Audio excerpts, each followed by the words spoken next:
Salut à tous, alors on se retrouve ici avec une nouvelle version du nid cascade avec le système d'humidification donc par le dessus. Donc là j'ai pas mis les petits bouchons, je vais d'ailleurs les enlever ici.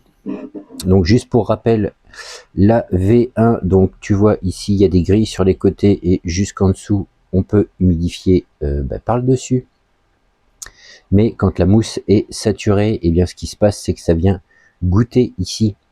Si on met trop d'eau, donc c'est assez délicat à doser finalement. Donc si on en met un petit peu régulièrement, on n'a pas de souci. Mais si on fait un petit peu le bourrin, ça peut tomber ici dans la salle du bas et de l'autre côté, même chose. Donc ça, je vous l'avais présenté dans la vidéo précédente.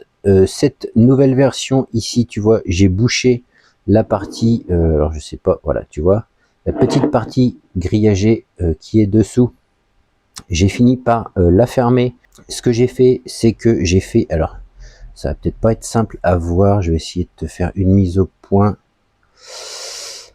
Oui, c'est pas évident, mais en fait il y a un faux fond ici qui est grillagé avec un système de drainage sur les bouts ici et qui vient communiquer avec le fond, ce qui fait que avec cette version, si tu humidifies trop, et quand la mousse est saturée, au lieu de goûter directement dans la salle, ça vient, c'est canalisé, ça passe sur le dessous et du coup, tu as un léger film d'eau qui peut rester sur le dessous et du coup, finalement, humidifier toute la partie basse du nid.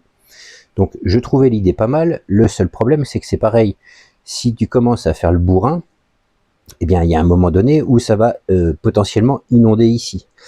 Donc, je me posais la question, et je vais vous poser la question, de savoir si, je fais un système de drainage qui, l'excédent à la fois de la mousse, à la fois du dessous, viennent s'écouler sur l'extérieur via éventuellement des petits trous là sur les côtés, ou je ne sais pas, à envisager, ou éventuellement par le dessous, mais par le dessous, si je fais un trou sur le dessous, il y a un moment donné où la partie basse finalement sera un petit peu moins humidifiée, mais je pourrais éventuellement faire un trou par exemple sur le dessous en plein milieu, ce qui fait qu'on aurait un film d'eau qui viendrait comme ça s'écouler jusqu'au milieu et l'excédent sortirait.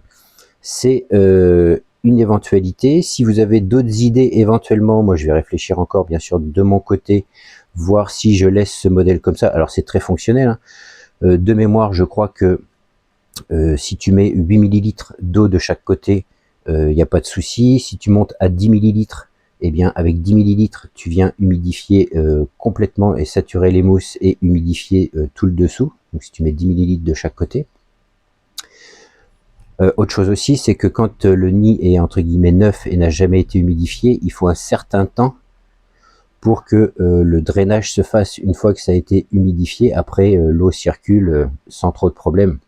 Il est peut-être intéressant, si je conserve cette version, d'humidifier jusqu'à saturation avant d'installer le nid, d'humidifier tout le bas et de faire couler l'excédent ici par le trou, la porte.